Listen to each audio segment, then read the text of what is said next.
එදා ගහපු ෆ්ලේක් එක අද තමයි අද කට්ටිය කපන්නේ. ඒතකොට දැන් මේ ෆ්ලේක් එක කපලා ඉවර වෙලා හොඳට සුද්ධ කරලා තමයි අපි ක්ලියර් එකක් ඇප්ලයි කරන්නේ මේක. ඒ ඔයාලට පේනවා ඇති මේ හරිය කපලා තියෙන්නේ ෆ්ලේක් එක.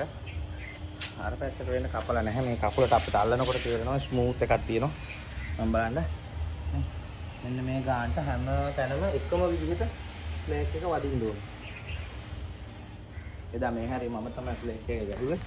ඉතින් මේක දැන් ෆුල් ටෝටල් ජොබ් එකම ඉවරුනාට පස්සේ වෙනම වීඩියෝ එකක් එවන්නම්. මේකේ මේ දැන් උඩින් මදිනවා ක්ලියර් කෝටින් එකක්. මේ පැත්තටයි අර පැත්තටයි දෙපැත්තේ තුන් පැත්තටම මේ කටුවට පස්සේ මෙන්න මේ වගේ ගොඩ ගොඩවල් සෙන්ටර් වල ඉතුරු වෙනවා. ඒව නැවත ආයි පාවිච්චි කරන්න බෑ. මේ ආයි නැවත පාවිච්චි කරන්න බෑ. මේ වගේ විසි කරන්න තමයි. මොකයි තත්ත්වේ? විස්තර ටික පෙන්නන්න පසුව. බයි.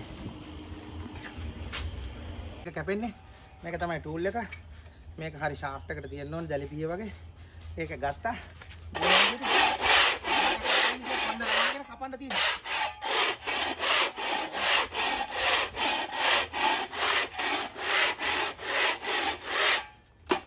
සාමාන්‍යයෙන් අපි මේ කකුලට අහු වෙනකොට තේරෙනවා මේක උඩට ඇවිල්ලා කෑලි නෑ කියලා. ඊට පස්සේ තමයි ඊළඟ අදියරට යන්නේ. මේක කපලා සම්පූර්ණ සුද්ධ කරගත්තට පස්සේ වැක්කුම් කරලා අපිට තියෙනවා ඊළඟ ස්ටෙප් එකට යන්න. ඒ ස්ටෙප් එකට යන වෙලාවට සම්පූර්ණ ඕගොල්ලන්ට වැඩේ පෙන්නන්න. වැඩේ ඉවර කරලත් පෙන්නන්න. මේ විදිහට තමයි කරගන්න තියෙන්නේ. ඕගොල්ලන්ටම කරගන්නත් පුළුවන්. අපි සියලුම තාක්ෂණික දැනුම දෙනවා. හරිම පහසුයි අවුරුද්දට ගෙවල් වටේට දවසෙන් දෙකෙන් කලෙලි කරගන්න පුළුවන්. කිසිම ගැටලුවක් නැහැ. ඔරියන්ට් එකෙන් දෙනවා සියලුම තාක්ෂණික දැනුම. ඊට අමතරව ඔයාලට කවුරු හරි නැත්නම් කරගන්න අපි ඒකට අවශ්‍ය කරන ලේබර්ස්වත් සප්ලයි කරනවා. එහෙනම් ජයෙන් ජයම වේවා. හැමෝටම සුබ දවසක්.